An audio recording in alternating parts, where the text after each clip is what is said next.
Hey guys, look at this delicious lamb curry. Today I'm going to show you how I cook this curry. First, I'm going to show you what the curry looks like, basically spinning the bowl around from different angles and kind of giving you a close-up of what it is. Look at that, pretty delicious looking. Look at these delicious juicy pieces of curry with all those nice spices and all that other stuff. Full disclosure, I don't know what I'm doing or how to properly cook a curry, so I just wanted to kind of share my experimentation. So, starting out by chopping up some huge chunks of lamb that I purchased at Costco. This is about how thick I'm making these pieces. I'm going to cut them a little bit smaller going the other way at the end, you'll see. So let's just chop everything up here into nice, perfect sized pieces. Notice the nice fat content in that, which is important for flavor. So there we go, got them all chopped up. Now we're going to put some butter. We're going to put some unsalted Irish butter right here inside our pot, and we're just going to let it cook there. This is going to be the first thing that we put in the pot. So yeah, put another scoop in, and I'm actually going to end up adding more butter later. Always good to have lots of butter in there. So yeah, we're just going to leave it in the pot there and slowly let this heat up first before we start adding spices and other stuff. I'm also going to add some milk in a little bit. Look at those bits. See, I already heated this pot up before I added the butter, and now it's just, it doesn't matter the order you do it in, but I'm just going to heat it up like that, but don't let it burn. Here I'm adding some milk in here. You'd also add cream if you prefer that.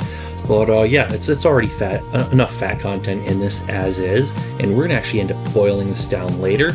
So yeah, here it is at a few different angles. You see the milk and the butter mixing together there. It's going to need some more time to heat up after I added that milk in there. That kind of cooled the whole mixture down. But next, I'm going to add some granulated garlic, Kirkland brand, from Costco. Now I know I could chop fresh garlic and add a lot of other fresh ingredients, but this is just what I decided to cook on this particular day, and this does still add some very delicious flavor to it, and it's pretty awesome. So next, I'm going to add this curry powder that was labeled and placed in my cabinet. I'm not sure all the different spices and ingredients that went into that curry powder. You can buy prepackaged curry powders, or you could make your own from scratch, however you want to do it. This is something I found in my cabinet, and I decided to put in here together with the garlic powder just to add more garlic flavor because I love garlic. So next thing we're going to be doing here, we're going to let this heat up for a little bit, and we're going to stir it up because I don't want it to clump too much, and I don't want all the spices to be clumped or stuck in one place. So we're going to heat it up a little bit before we add the meat. We are going to add the meat pretty soon, just not right yet. So almost there. Let it boil and heat up a little bit more, and we're almost ready to add the meat in. And then we're just going to add more. We're going to eventually add some water and stuff. We're going to cook it in this and then eventually let it all boil down. So next thing, adding some chunks of meat here.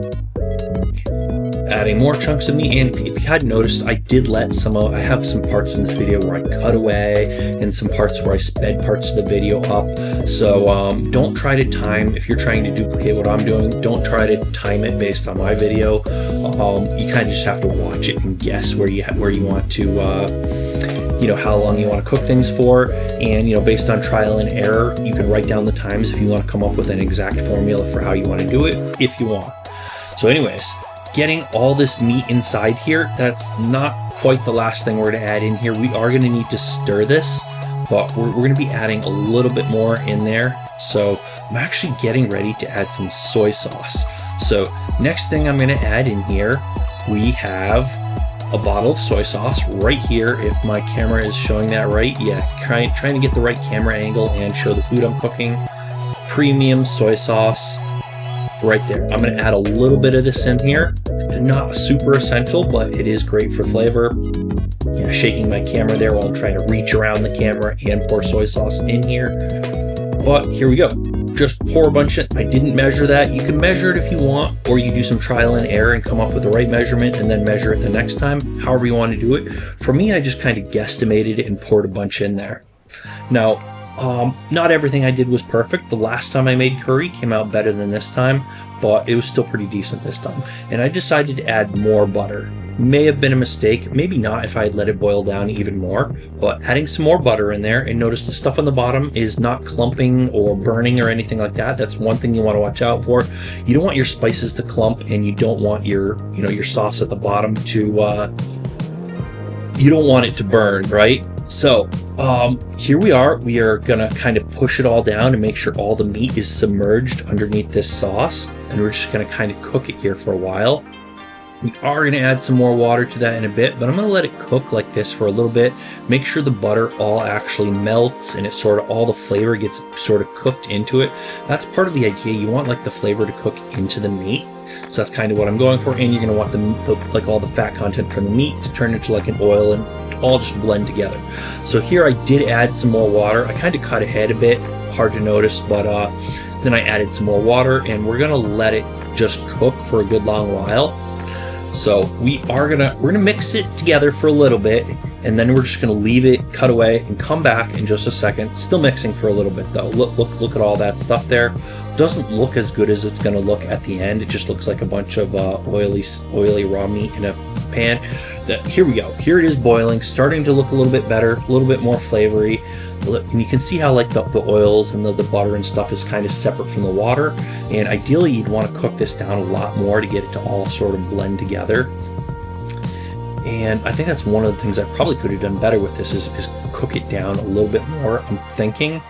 And one thing I want to point out is that the meat actually came out to be drier than I would have expected. I'm not sure if I'm doing something wrong and I didn't lock in the flavor in the meat, but despite all that grease, oil, and flavor, it's and at this point it's almost looking like I put too much butter in there. Maybe that was my mistake, but somehow even with all that oil, the meat did not retain as much fat as much. It ended up not being moist enough. It was a little bit too drier than I ever would have expected. I'm not sure how I did that or what I did wrong to get that effect, but anyways, here we are, cut away to the end where we have some delicious lamb curry. These are what the chunks actually look like, and they are pretty good. It's not bad at all. It's actually really delicious, but only almost as delicious as it looks. There is room for improvement for sure. I feel like, see how there's kind of some oil on top and some flavor and spices on the bottom. I would have liked it mixed together a little bit better. Maybe I need more ingredients. Maybe you need to cook it a little bit differently, and I would have liked the meat to be slightly less dry. It wasn't bad at all, but could have been better. Room for improvement. Still pretty delicious. Here I am eating it. Look at that delicious piece of food, and yeah, camera facing towards me, with the light behind me. Not a perfect shot. Anyways, yeah, way more crisp, clear shot of the actual bowl here, and that's about it. If you found this interesting, hit that subscribe button, but thanks for watching. We'll see you guys on that next video.